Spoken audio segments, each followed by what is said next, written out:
abnormality menstrual cycle dha. Pelvic inflammatory disease dhukkuboota pelvikii miidhuu danda'an waa'ee abortionidha, ectopic pregnancy kana fa'aa ilaalla. Toopikiin koorsii tana keessatti hammatamu toopikii gurguddaa 10 jira. Mata dureelee gurguddaa 10 kan jiru kana keessaa inni jalqaba infection of female reproductive organ dhukkuboota karaalee wal hormaata dubartootaa kana miidhuu danda'an. Mata dureen lammaffaa bleeding of early pregnancy dha. Dhiiguu yeroo ulfa garaa qabanii. Kan sadaffaa infertility dhala dhabuudha.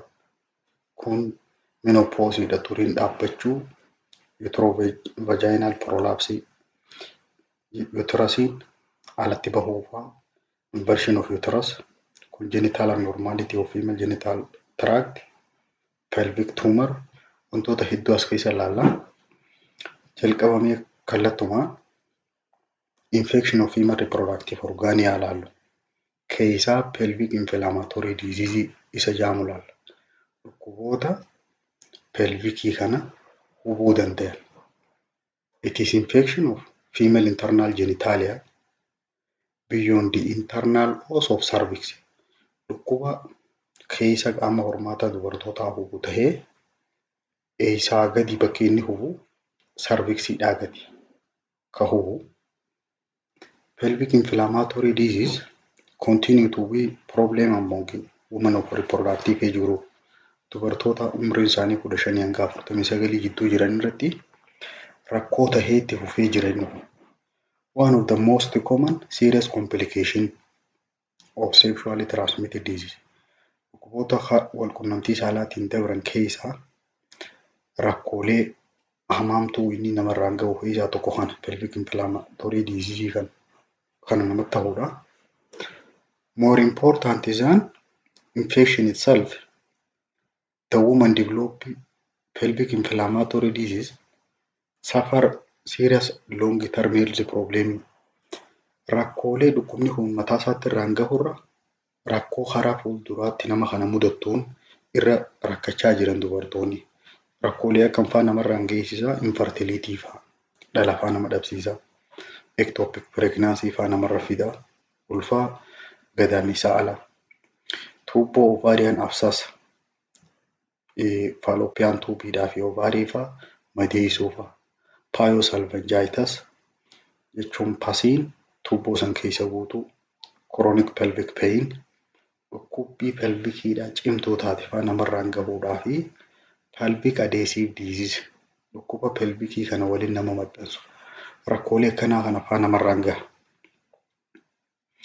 Site of for pelvic inflammatory disease in bakki inni baay'inaan hubu keessaa hoo external os kana structure female reproductive tract dhaan keessaa uterusii bakki inni hubu warreen karaa gadii kanaan jiran kana. Pelvic inflammatory disease kana wantoonni si saaxilan maali? Predisposing factor isaa. Wantoonni isa kanaaf saaxilan ka jalqabaa previous pelvic inflammatory disease qabaachuu kanaan dura dhukkuboota karaa kanaa yoo qabaatte. Sexual transmitted infection dhukkuboota wal qunnamtii saalaatiin daddabranii kanaan dura qabamu. Multiple sexual partner yoonii fi nama hedduu wajjin sexual activity godhaa akka turtu taate. Adolescentii ta'uu jechuun nama sadarkaa dargaggummaa keessa jiraachuun sexually active ta'uu. Use of intrauterine contraceptive device meeshaalee gadaamessa keessa kaa'amu ulfa ittisan fa'aa fayyadamuun wantoota dhukkubni kun akka nama qabuuf sababa ta'uu danda'an. Etiologiin isaa kooziin dhukkuba kanaa ijoon baakteeriyaa Neisseria gonorrhea jedhamu, Chlamydia trachomatis, Mycoplasma akkasumas baakteeriyaawwan facultativeidhaa fi anaerobic baakteeriyoota jedhaman. Bakteeriyoota bakka oksijiniin jiruu fi hin jirretti illee jiraachuu danda'anii. Mallattoon ijoon namni tokko dhukkuba kana qabe ittiin jettu major and minor sign dhaa jira. Major sign cervical motion tenderness dhukkubuudha sarviksiin kun yeroo qaqqabatan. Inni biraa adnexal tenderness yookaan adjoining party tenderness caasaan naannawa qaama hormaataa kana jiru dhukkubuudha. Lower abdominal tenderness garaan kun kan riga xaanu kun naannoonni puubikiidhaa kun yeroo qabatan dhukkubu major saayiniidha. Minor saayinii namoo mallattooleen xixiqqooni abnormally increased vaginal discharge dhangala'aan irraa yaa'u karaa vajaayinaatiin heddummachuudha. Fiiveriidha. Laayidaa hedduu qabaachuu. Ispeeshaalii seentigireedii 38 ol. Gabiraa leukosaayitoosisidha. WBC'n garmalee heddummachuudha. Purulent fluid from peritoneal cavity.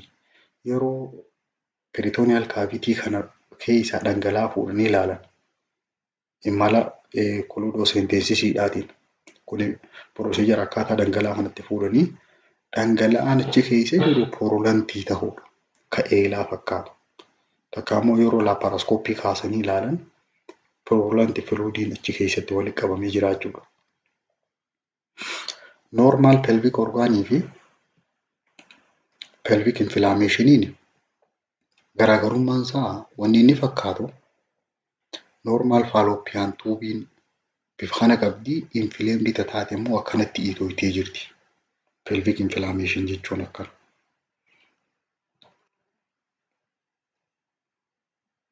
Cervical gram stained specimen yeroonii fi cervicalii sanirraa dhangala'aa san fuudhanii laaboraatoorii keessatti yeroo ilaalan positive for gram negative intracellular diplococci bakteeriyaa bifa round shape qabu saniitiitu argama laaboraatoorii keessatti.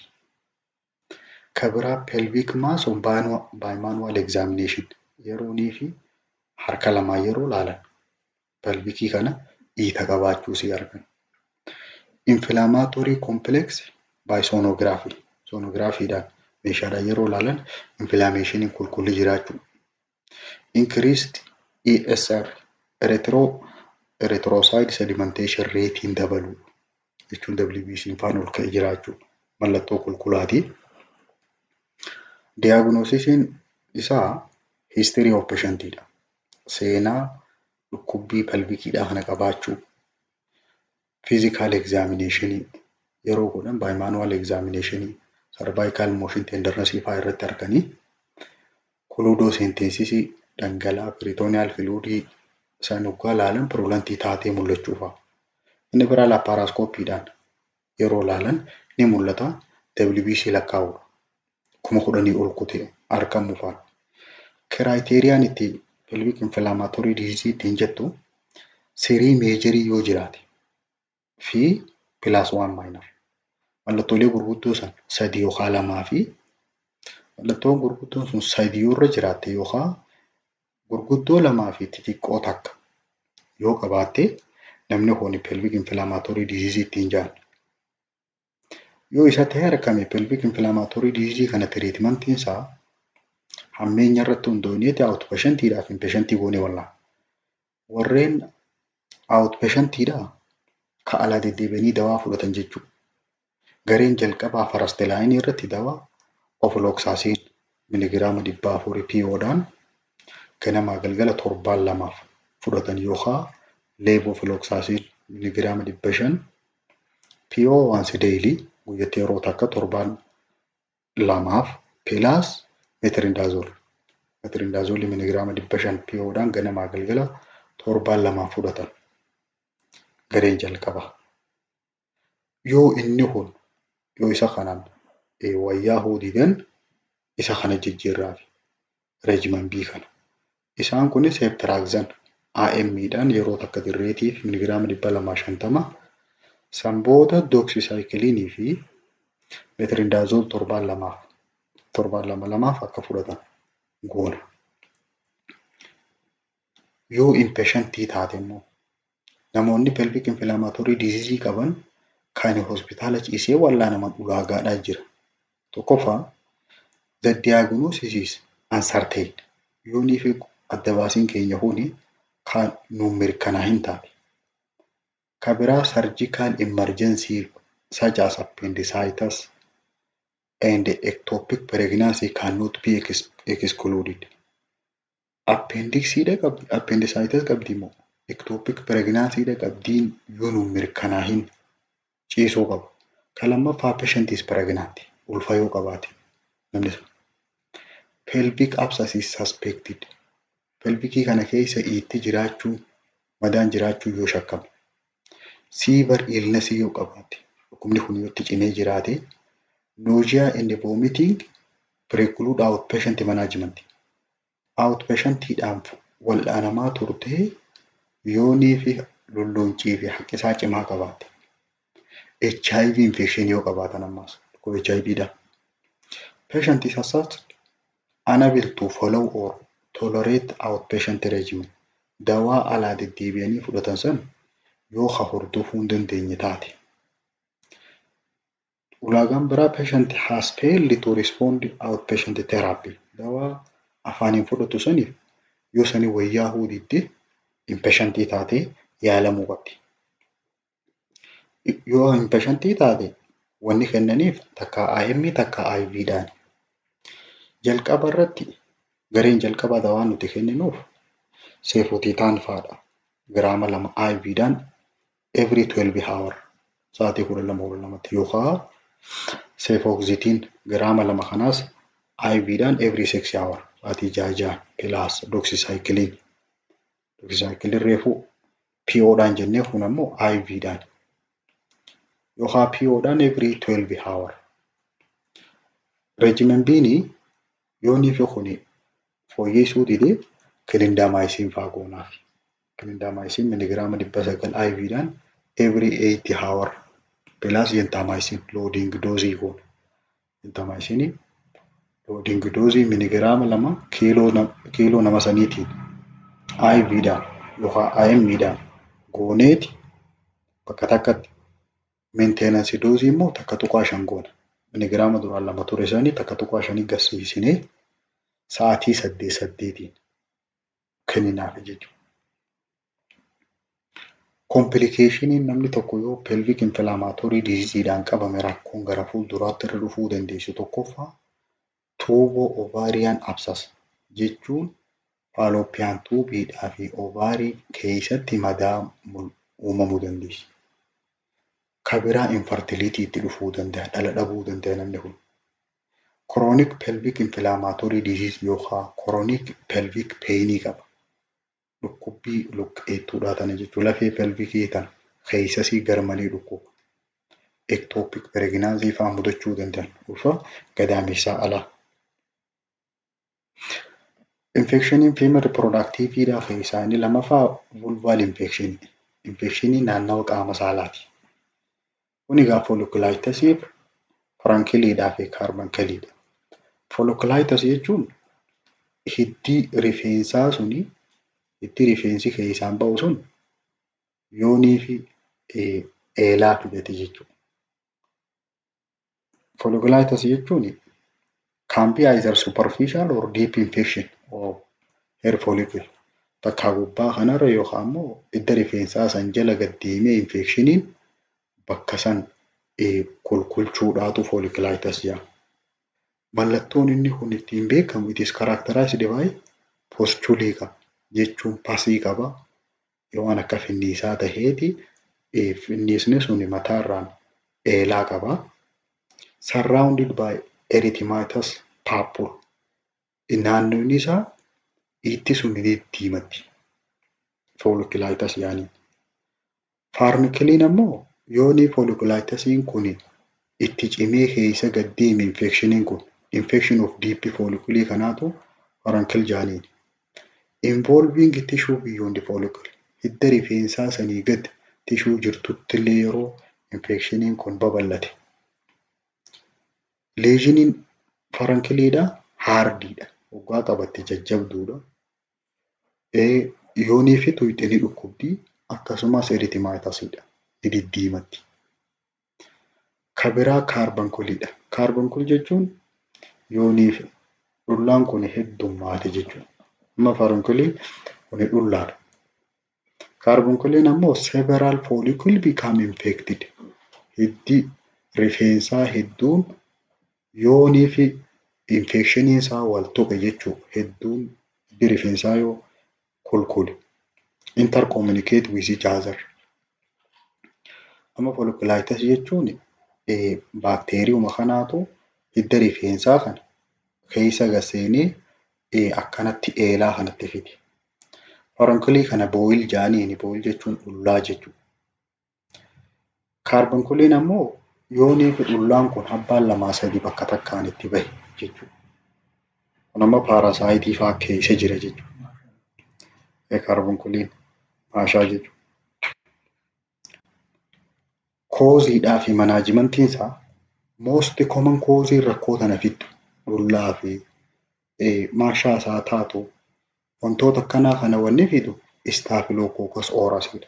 Inni kun wanni sababa ta'uuf qaama kana gubbaarra jira. Yookaan carraa harkatti keessa gaseeni.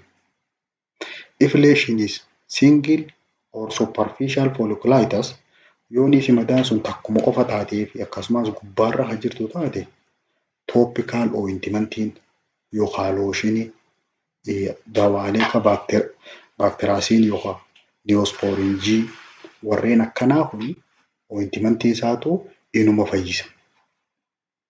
Takka poolimaksiin diisalfeetii yuunitii 10,000 diyoomaayiisiin fa'a akkasuma giraamisiin miligiraama duwwaa tuqaa 2.5 ointmentumaanii fayyuu danda'a jechuudha yoo leeshiniin kun gubbaarra taate. Deep seated infection yoo taate immoo akka keessa hidda gaffa geeffate warreen akka faarmakiliidhaa fi kaarbonkulii kana yoo taate require use of hot compress to facilitate pointing bakkatti deebisuudhaaf waan uwwituu fa'aa irra kaahuu barbaachisa. This may result in spontaneous drainage. Akkasumas eelaan irraa yaa'uu qaba. Dhangala'aa irraa yaasuu barbaada. If this does not occur, yoonii fi ifiin irraa yaa'uu baate incisionii barbaada dhoosanii yaasuu. And the use of systemic antibiotic may be required. Dawaalee gubbaarra godhan osoo hin tahin siistamaan afaaniin kan fudhatamu fa'aa san barbaada jechuudha. Treatmentiin nama rakkoo kanaa kana qabu accompanied with orally administered cephalosporin. Dawaalee cephalosporin tahan afaaniin fudhatamu. Warreen akka cephalaxinii fa'aa. Cephalaxin taate miligiraama 500 QID yeroo 4 fudhata. Akka biraa ceetadroxilii yoo taate immoo miligiraama 500 BID dha. Ceetactarii immoo miligiraama 500 TID guyyaa 10 fudhatamu. Dawaalee cephalosporinii kana. Rakkooleen biraa female reproductive infection irraa kan dhuftu abscess of Bartholin gland. Bartholin glandiin kun cinaa laabiyaadhaa kana jira. Xannachi kun. Xannachi kuni dhiitahudha. Madaa'ee. Abscess Bartholin gland jaaniin. Presented with unilateral swelling of labia. Laabiyaan kuni qarqarri vajaayinaadhaa kun hidhiin tuni dhiitahudha gara tokkoon. Akkasumas acute painii qabaachuu dhukkubbii haaraya. Dammaasis itti suni usually tenderidha yeroo qaqqabattee ni dhukkuba. Yeroo ijaan laalte reediidha ni diimatti. Hoggaanii fi qabattee ammaas ni oowwiti warmituu taacha. May be accompanied by localized edema in the area. Bakka san dhiitaa jira. It is extremely painful. Garmalee dhukkubdi. Usually make intercourse impossible. Sexual activity ittiin dhiiftu. It become flaccant and wormy with thinning of overlying skin. Keessaa ol dhiibateeti gogaa naannawa san jiru garmalee haphata. Treatmentiin isaa drainage with incisionidha. Dhoosanii irraa yaasuu fi antibiyootikii kennuudhaaf. Treatmentiin nama rakkoo kanaa kana qabu. Rakkoon biraa candidiasisidha. Candidiasis jechuun fungal infectionidha. Most common fungal infection caused by Candida albicans fungus jedhamuun kan dhufu which account Majority of fungal vulvovaginal infection karaa qaama saalaa gadaanaan kana qaban keessaa most common isa kana Candida albicans kana. Particular environmental and biological factor give rise to clinical infection by Candida albicans are not understood. Naannawa akkam barbaadaa fi namoota akkam barbaadaa inni kun namaan galle. But some women may be more susceptible. Garuu dubartoonni gariin hedduu saaxilamu. Predisposing to infection is associated with wantoonni dhukkuba kanaaf akka saaxilaman nama taasisan diyaabeetii fa'a, dhukkuba sukkaraa fa'aa qabaachuu, pregnancy fa'aa ta'uu ulfa. And the administration of antibiotic hedduu fudhachuu. Particularly those like penicillin, warreen akka penicillin fa'aa fudhachuu. That are effective against vaginal lactobacilli, warreen bacteria vaginal lactobacilli jedhamanillee ajjeesuu danda'u. Bacteriaan kun faayidaan isaa fangasii tana ittisu. Yooniif bacteriaan kun achi keessaa dhume fangasiin tuni heddummaachuu dandeessi jechuudha. Presentation sign and symptoms namni Candida albicaniidhaan qabame mallattoon inni ittiin dhufu woman may complain of vulval pruritus. Naannawa qaama saalaa kanaan nyaata. Ichinasii qaba. Ifooqi ijaan. On examination yeroo qorattu yeroo ijaan laaltu maaltu mul'ata? Evidence of vulvovaginitis inflammation isaa mul'ata. Or vulval vaginal and anal erythema. Ifooquu sanirraa kan ka'e naannonni sun hundi diddiimatee mul'ata. Kabiraa dyspareunia jechuun painful during sexual intercourse jechuudha. Yeroo wal quunnamtii saalaa godhan dhukkubuufaan common complaint rakkoolee isaan heddumminaan himatan isaan kana. Vaginal discharge is common but not universal. Dhangala'aan vaginaa keessaa yaa'uun ni jiraata garuu nama hundarratti miti. Dhangala'aan achi yaa'u maal fakkaata?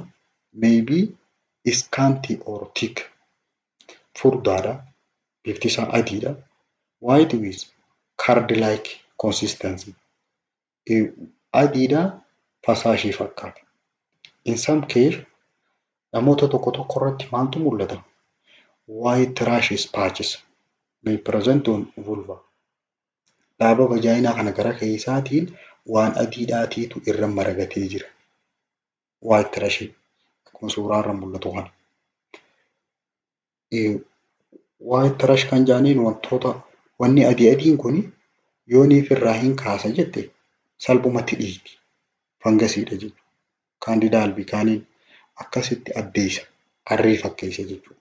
Waan akka arriidha. Half of the baby born to infected woman. Walakkaan ijoollee haadholii kanaa keessaan dhalatanii infected by Candida. Generally involving oral or gastrointestinal infection. Rakkoolee afaaniitii fi rakkoolee sirna karaa bullaa'insa soorataa kanaan qabamu. Such infection is usually mildidha. Rakkooleen tun garuu jiddu gala. But treatment of mother prior to delivery is clearly desirable. Osoo hin deenyeen dura haati sun wallaanamuu qabdi. Haati yoo rakkoo keessisan qabaatte. Maaliif ilmoon booda karaa saniin gabbaatii booda ilmoon haadha looguu hin dandeessu jechuudha. Oral tirashiidhaan qabamti. Kanaafuu haati sun dursitee wallaanamuu qabdi. Diagnosisiin isaa curd-like vaginal dischargeidha. Waan adii aanan baaduu fakkaatu irra mul'ata. Seenaa akkanaa kana. Kanas itti himti. Itchingiidhaa fi dyspareunia nyaachuudhaa fi yeroonii fi wal quunnamtii saalaa godhan fa'aa dhukkubu. White rashes patch on the vulva keessa vaginaa kanarratti wanni adiin sun irra maragatee yoo jiraatte. Kabiraa laboratory microscopy of vaginal smear. Wanta adii sanirraa laboratory erguudha. Smearii san irraa fuudhanii. Detection for spore or mycelia. ispooriin uummattee jirti moo hin uummanne fangasiin tun. Yoo ishee ta'ee argame tiriitmentiin isaa antii fangaaliidha. Antii fangaalii keessa kilootirimaazool piizarii vajaayinaadhaan kan kaayamu jechuun miligiraama 100 469 halkan 6 galgala 6 kaayatti yookaan miligiraama 200 halkan 3. Kilootirimaazool kireema apply to vulva 2 or 3 times daily guyyatti isa kireemaa immoo yeroo 2 hanga 3 guyyatti dibatti. Mikonaazool piizarii sappoozitarii vajaayinaan kan kaayamu miligiraama 150 halkan 3. Niyastaatiin jeel for external use alarra ka dibatan niyastaatiin jeelii isaa kan alarra dibatan isa kanallee fayyadamuu dandeessi. Kanaafuu wanti gorfamu maali? Generally advise that sexual intercourse be avoided until after treatment is complete. Hanga wal'aansa kana xumurtutti walqunnamtii saalaa godhuu kan qabnu. Perhaps to avoid local irritation which may provoke reinfection. Akkasumas wantoota naannawa san eebelbelchuu danda'an irraa of eeguu akka qabdu. Sanillee ni gorsina. Mata duree keenya kan lammaffaadhaa bleeding in early pregnancy. Ulfa osoo qabanii dhiiguu jechuudha. Kun egaa rakkoolee hedduurraa dhufuu danda'a. Kooziin inni jalqabaa aborshiniidha. Ulfi namarraa bahuu faadha. Ectopic pregnancy irraa ta'uu danda'a. Ulfa gadaameessaa alaa. Vesiculaar moolii jechuun hiddoota molar pregnancy jedhaniin kunis rakkoo biraati. Bal'inaan ilaallamu fuuldura jira. Kan biraa local gynecological lesion madaahuu qaama hormaataa cervical ectopy cervical eversion jechuun cervixiin garagaluufa poolipsii faa warrama jiru dysplasia garmalee guddachuufa carcinoma kaansariin faan keessa jiraachuu fracture of varicose vein dhoohuufa wantoonni kun akka sababaatti ka'uu danda'anii kana keessaa jalqaba abortion ilaala. Abortion jechuun termination of pregnancy jechuudha. Ulfi adda muramu ulfi namarraa bahuu jechuudha. Yookaan expulsion of fetus either spontaneously or by induction. Fitasiin gadaamessa keessaa bahuu ofumaan yookaan immoo wahiin kakaate. Spontaneously jechuun ofumaaf jechuudha osoo uumaatti hin godhin. By induction jechuun ammoo makaanikaalii takka firraa hin baasa fa'aa jedhanii. Abortion jechuudhaaf ulaagaadhaa jira. Before 20 weeks of gestation in developed country.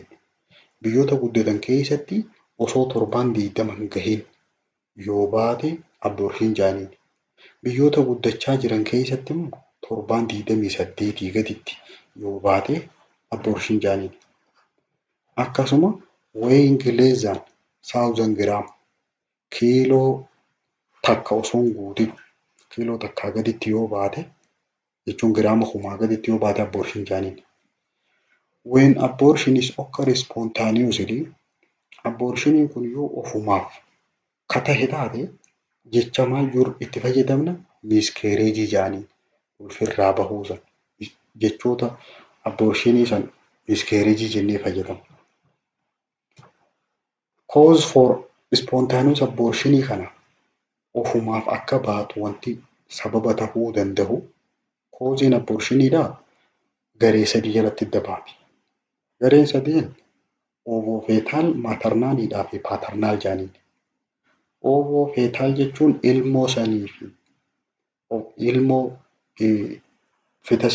fitasiin sun irraa uumamte sanirraa haa ta'e. Kan lammaffaa maatarnaaliidha haadharraa kan dhufe. Kan sadaffaa paatarnaaliidha abbaarraa haa ta'e.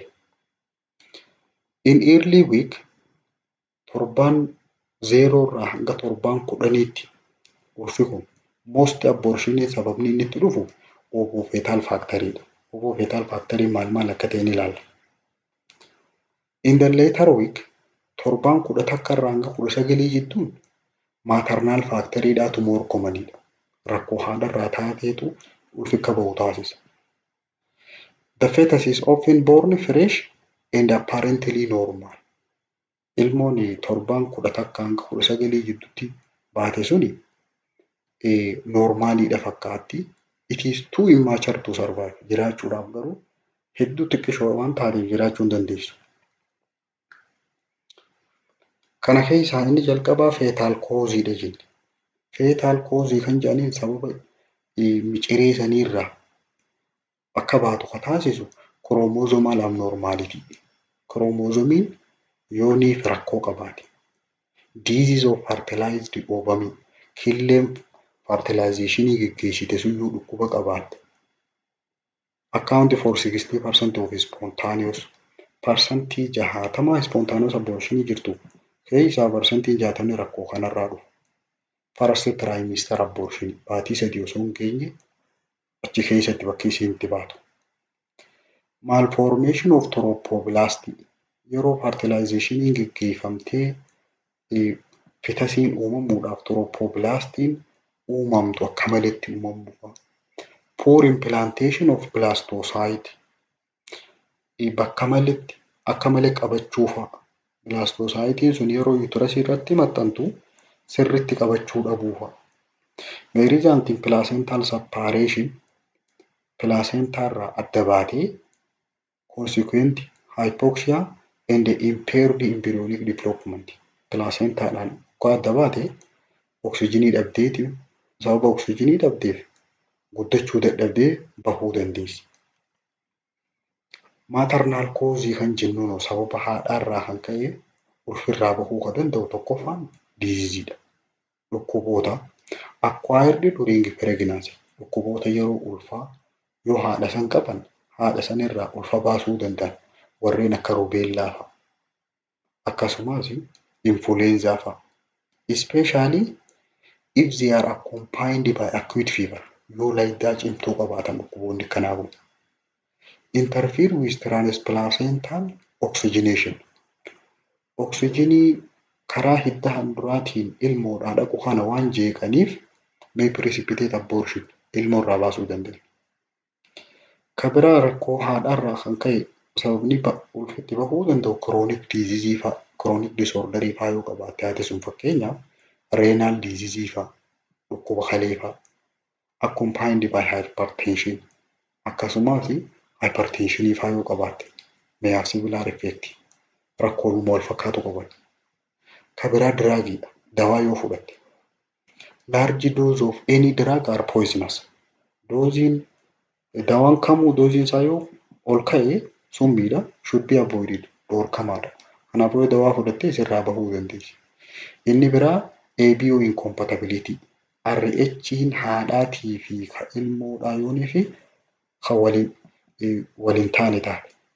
Jechuun haati RH negatiiviidha yoo ilmoo pozitiivii qabaadhattu taate between mother and embryo may result abortion dhufuu danda'a. Kabiraa psychological factor yoo garmalee cinqamte. Garmalee cinqamuudhaan abortion fiduu dandeessi. Kabiraa local disorder of genital tract. Qaamni wal hormaataa suni yoo isumaafuu rakkoo qabaate. Fakkeenyaaf retroverted uterus. Yoo uterusiin kun garagalee jiraate. Jechuun unable to rise out of pelvis may occasionally predispose to abortion. Garagaluu hin danda'u ulfa kanaa wajjin kanaafuu gadoodha ilmoon keessa taa'uu hin dandeessu. Developmental defect yoonii fi rakkoo guddinaa qabaate. Kan akkam fa'aa bicornate uterus. Uterusii habbaa lama fa'aa yoo ta'e bakka silaa banaa jiru tana jidduutti yoo kakutaa fa'aa qabaatu taate. Kabiraa maayoomaan fa'aa yoonii fi kaansariin fa'aa keessa jiraate. Inni biraa cervical incompetence. Cervixii yoo cufamuu dadhabde. Warra cervixiin hin cufamne jira. Paternal cause kan jedhaniin rakkoo abbaarraa kataatu. Haadhaa fi abbaarraa rakkoo dhuftu keessaa tokko paternal spermatozoan give ovum half of its chromosome. Defect may result in abortion. Yoonii fi spermatozoan sun kiroomoozomii walakkaa kennuuf taate. Hanqinni kun abboorshinii fiduu danda'a. Paartikulaarlii akkasumas yoonii fi boos paartinariin killee sanii fi ispaarmii san keessa manii human likosaayit aantiijiniin heddumminaan yoo ka jiraatu taate. Human likosaayit aantiijiniin kun dalagaansaa salfiidhaa fi nan salfi seelii addaan baasuudha. Inni kun pirootiinii seelii ofiitii fi ta'uuf hin tahin adda baasu. Yoo heddumminaan achi ka jiraatu taate akka baatullee sababa ta'uu danda'a. Types of abortioniidha ilaalla gosoota abortioniidha. Gosoonni abortioniidha gurguddaan spontaneous abortioniidhaa fi induced abortion jennee bakka lama baasuu dandeenya.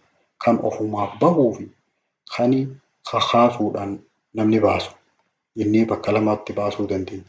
Spontaneous abortion kanallee gosa afuriitu jira. Treated abortion, inevitable, missed abortion fi recurrent jaaniin. Isaan kana deebifnee bakka lamatti dabaafna. Guutuu baatee moo guutuutti hin baane complete abortion fi incomplete jennee bakka lamatti dabaasuu dandeenya. Tokko tokkoon bal'inaan laalla. Spontaneous abortion jechuudhaaf ulaagaan inni guutuu qabu it occur without intervention spontaneously. Osoo waa takka hin godhin osoo namni tokkollee hin tuqin ofumaan bahuu qaba. Isa abortion kanaan spontaneous abortion jaaniin. Mallattoon nama kanarra mul'atu isaan inni bitamiinsaa many mother will speak. Haadholeen irra hedduun isaanii maal sitti himan seete period of uneasiness prior to onset of specific sign and symptom. Osoo mallattooleen gariin irratti mul'anne dura akkanumatti teessisuu dadhabsiisa. Jechuun ni cinqamti jechuu garmalee. Vaginal bleeding is generally earliest sign of impending abortion. Ulfirraa bahaa jiraachuu mallattoon jalqabaa dhiigirraa yaa'udha. Vaginal bleeding. The bleeding may consist of dhiigni yaa'u maal of keessaa qaba? Blood stained discharge. Dhangala'aa dhiigaa wal makaafaa qaba. Brown spotting. Dhiiga gurraacha faa qaba. Akkasumas bright red loss. Dhiiguma diimaa faa yaa'uu danda'a. Which may be variable in amount. Hangisaa garagara namaa namatti. Pain is usually feel in central position. Dhukkubbiin bakka jalqaba irratti dhagayamtu walakkaa irra dhagayamti garaa kana. Low in the abdomen sanbooda irra gaddeemti. It is intermittent in character. Addaan hin dhaabbattu akkuma cineemmuutti sababa uterine contraction jiruuf dhukkubbiin tun addaan hin dhaabbattu. This may be accompanied by backache. Duudillee wajjin dhukkubbii garaa kanaa wajjin. Gosoota spontaneous abortion keessaa inni jalqabaa treated abortion jenneen. Treated abortion jechuun treated abortion jechuun tani sodaachisaadha jechuudha. Bahuuf teessii bakka ajaa'anii tanuma sodaachiftu jechuudha. It is presumed that pregnancy is threatened to abort. Ulfi kun bahuuf ta'a jedhee kanama sodaachisu. Abortioniin gosa akkanaa kun ulaagaan jalqabaa vaginal bleeding occur before 24 weeks. Torbaan 24 duratti dhiigni jalaan yaa'u. Bleeding is not usually severe. Dhiigni yaa'u kun garuu cimaadhaa miti. Cervical os found to be closed. Cervixii yoo ilaalan cufaa jirti. No infested. Adhiin banamne. Uterine cramping and pain qaba. Uterasiin kun ni laalataa dhukkubbii qaba. Occasionally dabree lower abdominal pain fi backache qaba. Garaan kun garri gadiitii fi akkasumas duudillee ni dhukkuba. Treated abortion jechuudhaaf ulaagaan biraa membrane dhoohuun qabu. Jechuun bishaan garbaan dhoohan. Membrane remain intact. Cufa jiranii. No tissue is passed. Wanni takka illee gadi hin baane. Garuu dhiigaa jalaa yaa'a. Treatmentiin nama treated abortion kana qabu It is essential that mother is encouraged to rest in bed. Sireerra ciisuu akka qabdu gorfama. Deddeemuu hin qabdu minimum of disturbance akka hin jeeqamne.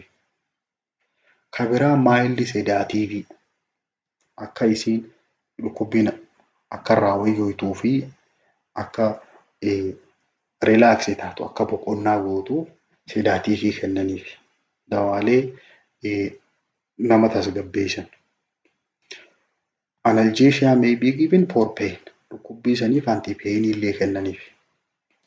All those per vagina should be observed and recorded. Wanni dhiigni vaginaadhaan bahe hundi laalameeti akkasumas shallagama. Temperature and the pulse should be taken twice between 24 and 48 hours. Yeroo lama sa'aatii 24 fi 48 jidduutti temperature fi pulsiin illee ni lakkaa'ama.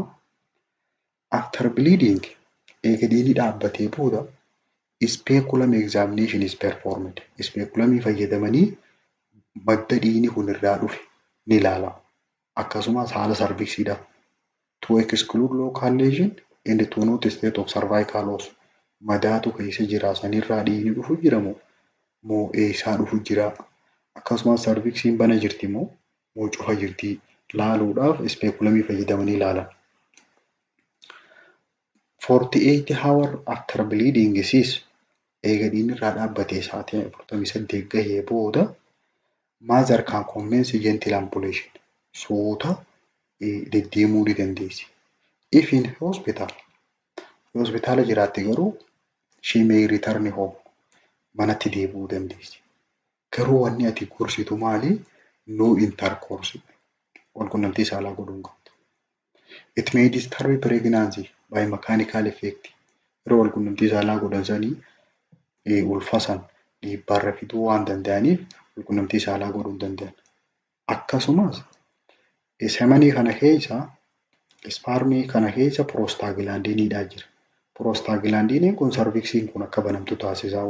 Kanaafuu sexual activity warroottan treating abortion qaban ni dhorkama. Bu'aan isa kanaa maali? Namni tokko treating abortion yoo qabaate outcome isaa 70 up to 80 all mother having treating abortion will continue with their pregnancy to term.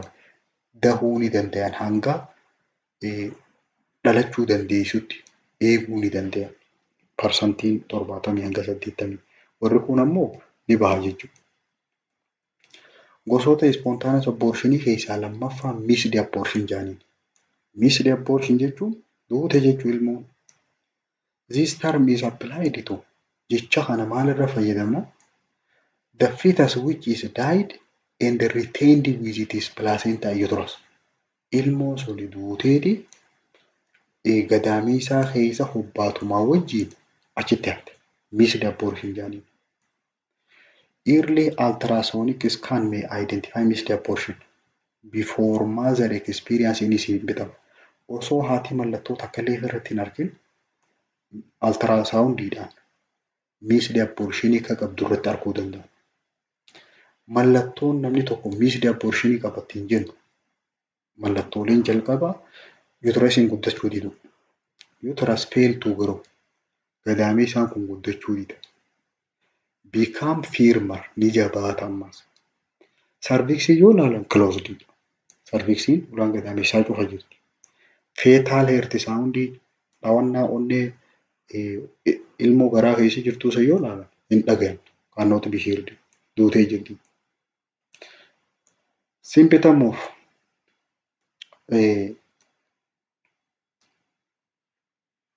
treating the abortion may or may not be developed. Mallattoo treating the abortion dhaa tarreefuu jenne sun jiraachuu fi jiraachuu dhabuus ni dandeessi. Regression of pregnancy symptom. Mallattoo duraan namni ulfa qabaatu sun akka lolloochisuu, haqqisiisuu fa'a mallattoo harmaasuun fa'aan irraa dhaabbatti. The abdomen does not increase. Garaan kun hin guddatu. May even decrease in size. Inumaa xiqqaachaa deemaa. Fetal movement are not felt. sochiin duraan ilmoon garaa keessa sosochootu sun hin dhagayamtu. Siis if previously present yoo duraan garaa keessa taphatte ni dhaabbatti. Dark brown vaginal discharge may occur. Dark brown vaginal discharge jechuun dhangala'aan karaa vajaayinaatiin bahu kan boora tahee keessatti gurraacha. Juice discharge brown juice fakkaata. Dhangala'aan kun dark brownidha, gurraacha. Investigation isaa yoo qoranne pregnancy test must be negative within 2 weeks from ovum dead. Ilmoon sun garaa keessatti duutee jennaan torbaan 2 keessatti pregnancy testiin duraan positiivii ture sun negatiivii jijjiira. Ulfan qabdu jedha. Ultrasoundii yoo ilaalan show either collapsed gestational sac jechuun kiishnii ilmoon keessa teessu sun walitti xiqqaatee jiraachuu. Absent fetal heart movement sochiin dhawannaa onnee mucaadhaa suni dhabamuudhaa fi sochiin mucaa garaa keessatti dhabamu nu mul'isa. Complicationin namni tokko ilmoo yoo garaa keessatti duute rakkoon irra dhufuu dandeessu gara fuulduraa maali? Tokkoffaa disseminated intravascular coagulation jechuun faffaca'uu clotting factoryidha. Wanni dhiiga kana kan tarsaa dhiiga haadhaa keessa faca'u. May occur if dead conceptus retained for more than 4 weeks. Duutee torbaan 4 ol yoo garaa keessa turte rakkoon kun irra dhufte. Kabiraa super added infection dhukkuba dabalataatu gubbaarraan qaba. Maaliif wanni sun garaa keessatti duute walii tortorte jechuun infekshinii jijjiiramte. Treatment missed abortionidha. The dead conceptus is expelled spontaneously in majority of cases. Namoota hedduu irratti wanni duute sun ofumaan baati. Garuu yeroo nuti qulqulleessinu jira. Evacuation yeroo barbaadde. Qulqulleessuu jechuudha. Evacuation of uterus is indicated in the following condition. Haalota asii gadii kana keessatti evacuation barbaachisa. Tokko spontaneous expulsion does not occur within 4 weeks. Torbaan 4 keessatti yoo bahuu baatte qulqulleessuu barbaada. Kabiraa there is bleeding yoo dhiigni jiraate ammallee dhiiguu yoo jiraate. Infekshinii yoo mudatee jiraate. Disseminated intracoagulopathy develop yoo ta'e. Patient is anxious yoo cinqamaa jiraate akkamiin taa'ulee ilmoon na keessa duute yoo cinqamuu jiraate. Although some gynecologists have advised akkasuma warreen gynecologiidha wanni isaan gorsan evacuation of uterus once a sure diagnosis of missed abortion is made. Missed abortion sun eegadda bahee jennaan evacuation barbaachisaadha jaan qulqulleessuun. Akkas jaanii evacuation kana carried out as following. Akkamitti godhama qulqulleessuun kun if uterine size is less than 12 week gestation yoo hammi uterusiidha ulfa torbaan 12 gad ta'e vaginal or suction evacuation is done. Jalumaani suctioniidhaan keessaa yaasaniifidha. If uterine size is more than 12 week gestation yoo torbaan 12 ol ta'e garuu size uterusiidha. Evacuation is done by prostaglandin given intravaginally. Dura prostaglandin kennameetii vaginaadha.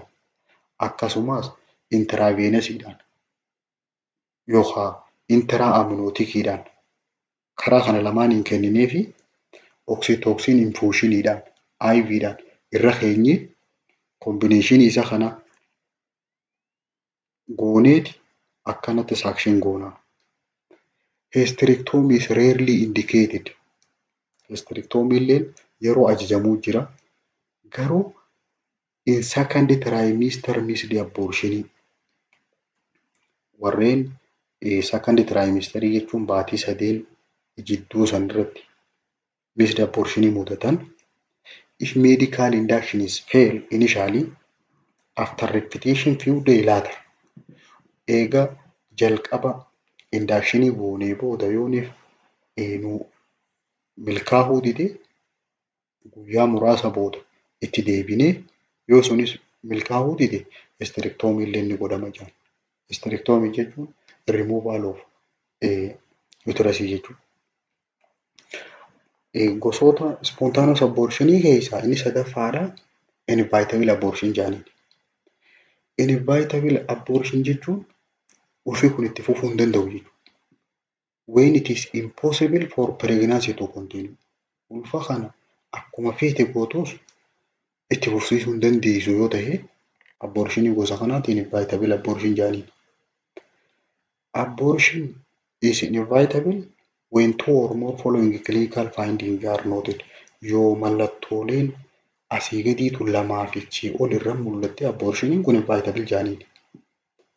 Mallattoon jalqabaa bleeding for more than 3 days. Dhiiga guyyaa 3 oliif irraa yaa'e. Lower abdominal cramp more than 7 days. Garaan garri gadii kuni dhukkubuu kana guyyaa 7 oliif karra ture. Cervical dilatation more than 3 cm. Cervixin centimeetira 3 ol banamtee jirtu. Palpable conceptus tissue. Yeroo inni tuttuqa jette wanni konseptiin sun yoo tuttuqamte jechuun membreenii mucaan keessa jiru sun passage of conceptus tissue yoo gabbaatee jiraatte mataan mucaa afaan. Cervical effacement more than 80%. Cervixiin kun bal'achuu qofa osoo hin ta'in innis ni qallataas. Parsantii 80 yoo qallatee jiraate ilmoo sanfirraa baasuudhaaf kana yoo mallattoolee tana keessaa lamaa fi ol yoo qabaatte ulfa kanatti fufsiisuu hin dandeessu jechuudha. Inevitable abortion jedhaniin.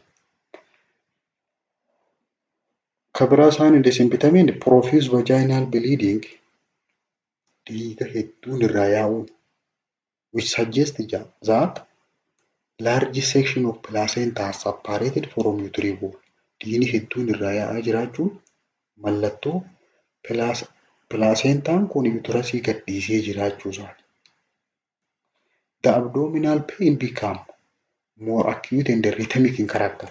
Dhukkubbiin garaadhaa kun ammatti deddeebiitii tanuma eegatte. Amalli isaa rhythmic yeroo qabdi jechuudha. Akkuma leebarii saniif yeroo daqiiqaadhaan garaan kun dhukkuba. Membrane may have ruptured, amniotic fluid will be seen. Wanni membranein bishaan keessa taa'an sun bishaan garbaa wanni qabatee taa'an sun membranein sun dhootee bishaan fa'aa gad naqamu amniotic fluidiin. Some both alternatively fetal sac and it is contained and possibly placenta will protrude. Ilmoodhaaf wanni ilmoon keessa teessuu fi hobbaatii kun hundi gad dhiibatan karaa cervixii banamte kanaan.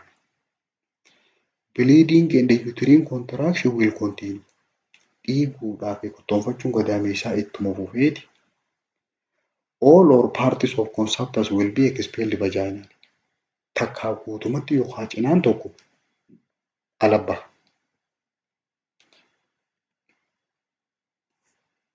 Inevitable abortioniin kun bakka lamatti adda baafna. Complete yookaan incomplete jennaan.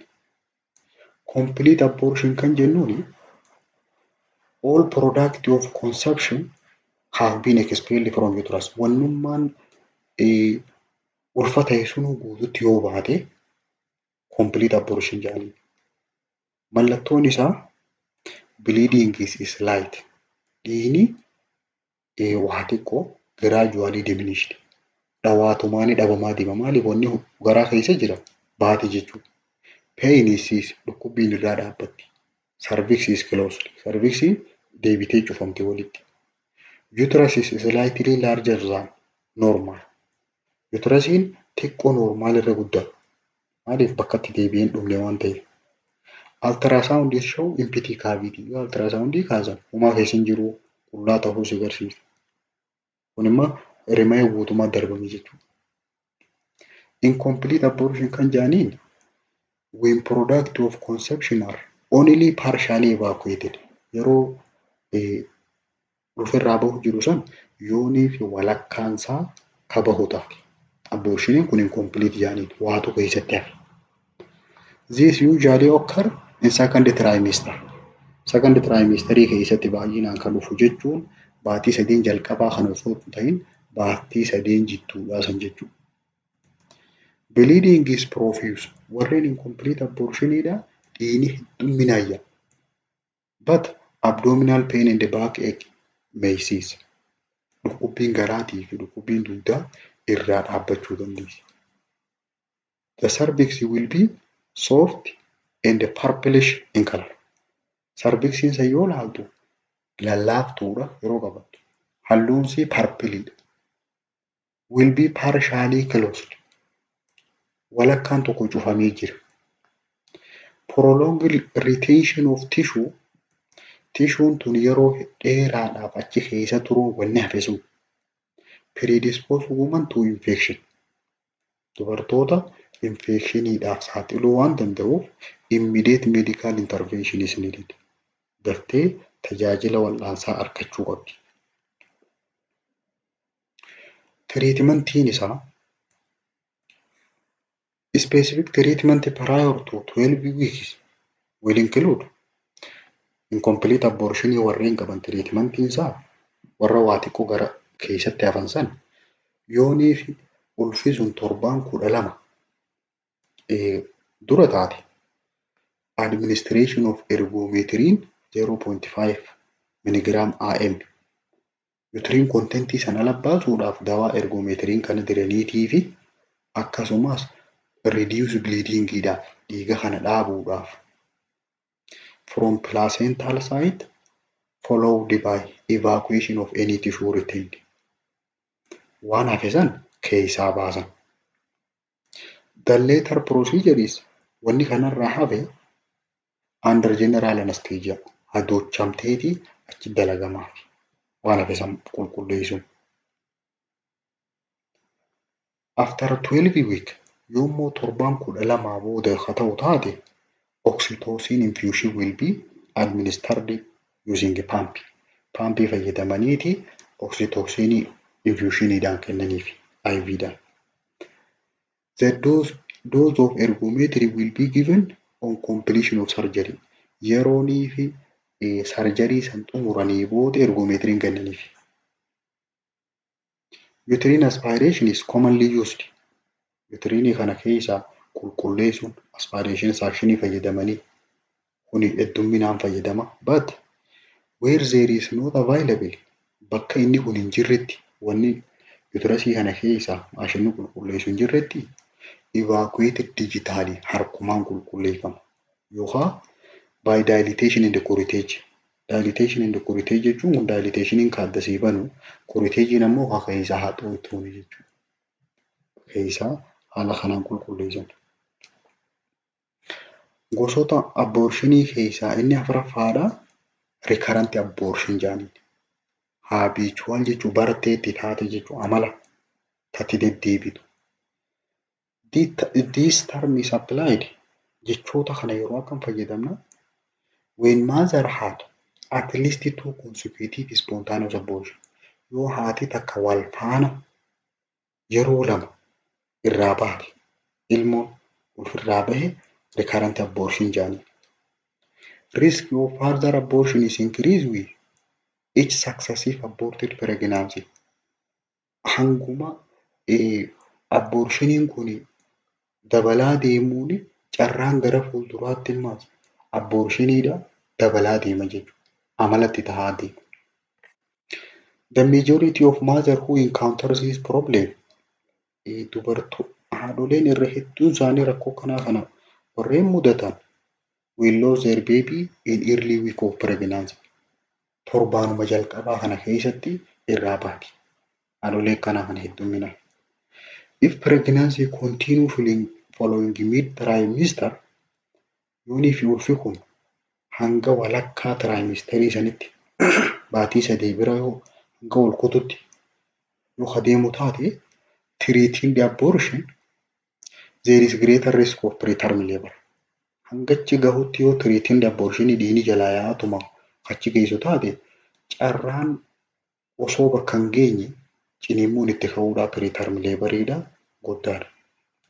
Investigation of cause and management barbaachisaa. Sababa isaa barbaaduudhaa fi furmaatatti godhuun.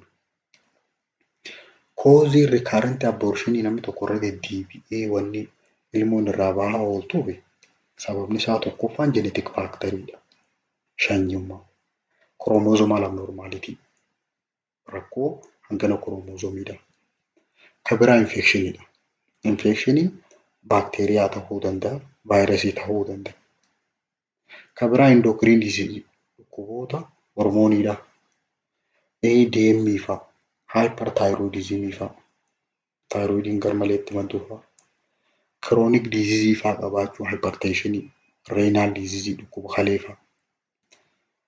Kan biraa environmental factor rakkoolee naannawaati. Toksiinii, summiin fa'a naannawa san jiraachuu, keemikaalonni fa'a, raadiyeeshinii carallaa fa'a. Inni biraa cervical incompetence sababni sarviksiin ilmoo san baadhachuu dadhabu. Yeroo ilmoon irra teesse durumaa banamti. Treatmentiin isaa identifying cause and management. Koozii ishii adda baasaniiti furmaata godhanii. Gosoota abortionii keessaa gosti guddaan lammaffaan induced abortionidha. Amma spontaneous finne. Induced abortion jechuun intentionally jechuun itti yaadanii ulfa baasuu jechuudha. Termination of pregnancy intentionally. Gosa lamaa jira isin tun induced abortioniin kun. Therapeutic yookaan legal abortioniidhaa fi criminal abortion jedhanii. Ulfa baasuu seerawaatiif akkaataa wal'aansaatiif. Kan ammoo yakkaa jechuudha. Yookaan septic abortion jedhanii ishee kana. Therapeutic abortion jechuun legal termination of pregnancy jechuudha. Ulfa baasinsa seerawaa. It is therapeutic procedure carried out under act of abortion. Procedure wal'aansaa kan ulfa baasuudha. Seera garuu. It is important to provide adequate counseling. Wanni barbaachisu maali? Gorsa gayaa kenniteefi akkasumas deeggarsa kenniteefi prior to and following operation. Operation godhuun duraaf eega gooteefis gorsa. Many mothers do not make decision to have pregnancy terminated without some inner conflict. Dubartoonni irra hedduun ulfa kana firaa baasuun fedhan. Garuu yoo keessa rakkoon jiraatte malee, inner conflict yoo jiraatte malee.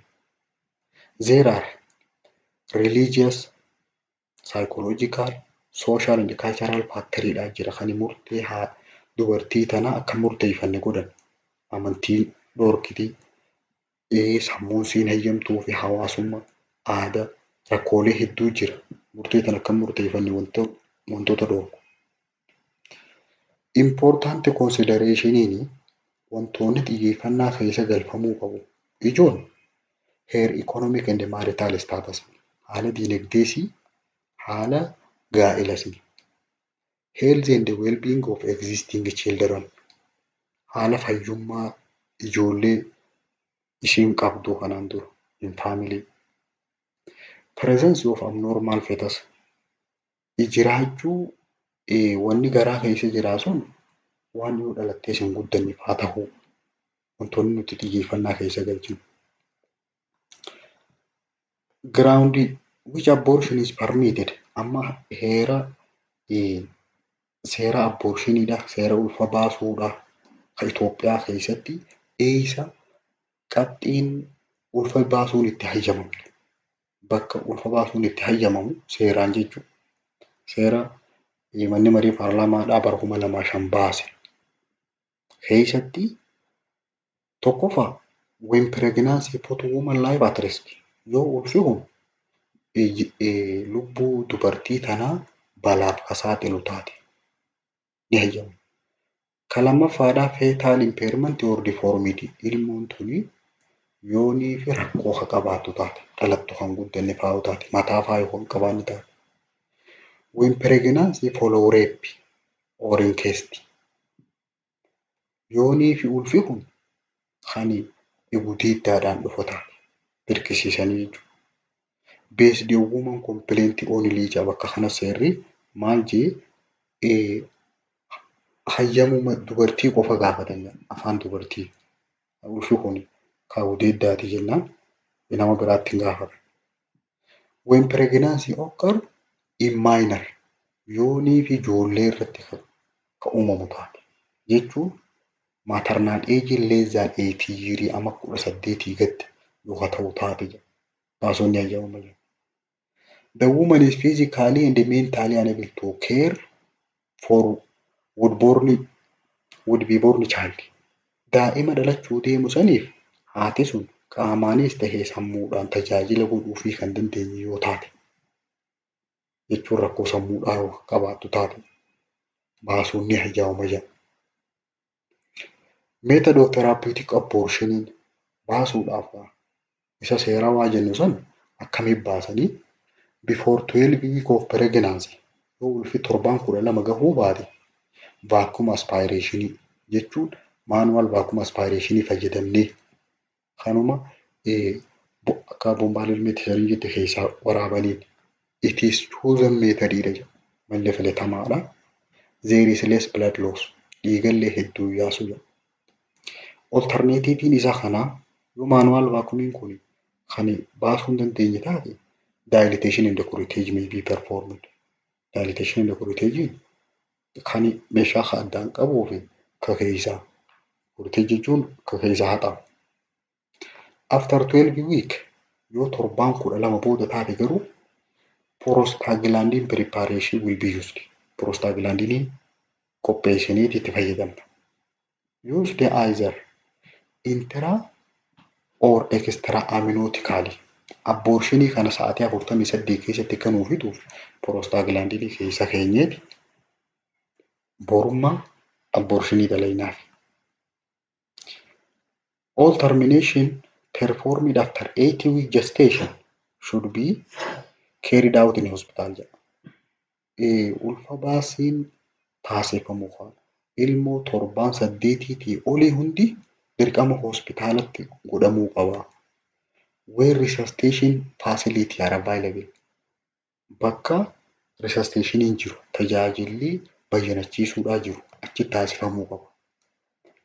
In all instances ergometriin or scintigraphy will be administered intravenously to prevent hemorrhage.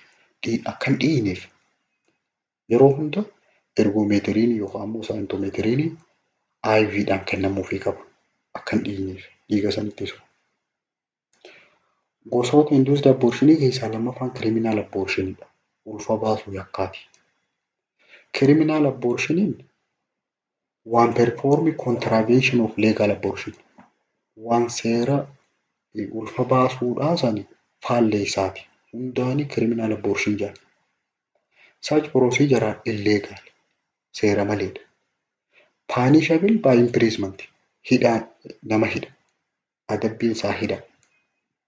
The abortion is attempted by unqualified inexpert person. Ulfa baasiin kuni nama akkamiin ka godhame nama ogummaa hin qabne. Unqualified person, inexpert person nama muuxannoo isaa hin qabne. Nama ogummaa isa kanaan qabne, hayyama kan qabne. Injury to birth canal karaa dahumsaa kana balaarra buusuu fa'aa danda'a. Akkasumas pelvic orgaanii kana miidhuu fa'aa danda'a. Can occur if implements are inserted. Yoo fa'aa keessa kaayan karaa dahumsaa kana miidhuu danda'a. It is usually subsequent bleeding. Dhiiga hedduu irraa yaa'uu danda'a yeroo abortioniidha kana. Which cause mother to seek professional help and care. Kani dubartiin tun dhiiga kanaan dhaabbilee fayyaa san deemtu. Care should be given as for treating the abortion until medical assistance is arrived. Kanaafuu tajaajilli godhamuufii qaba jedhamoota treating abortionii kana qaban nama dhiigni irraa yaa'uu jiran hanga gargaarsi fayyaadhaas dhaqqabutti tajaajilli godhamuufii qaba. Criminal abortion kana keessatti rakkoo guddoo wanni ta'e septic abortion.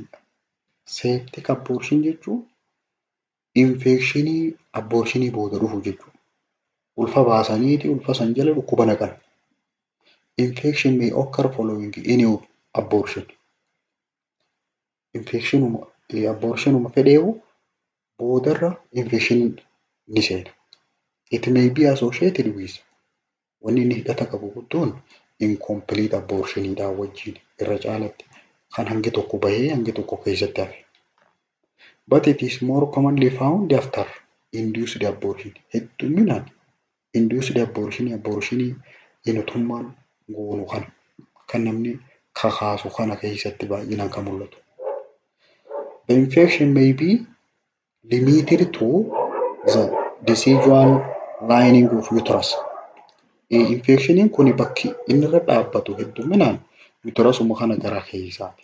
Garuu virulent organismii yoo ta'e, organismii ciccimaadha yoo qabamu taate, may cause infection to spread and involve myometra, fallopian tube in the pelvic organ.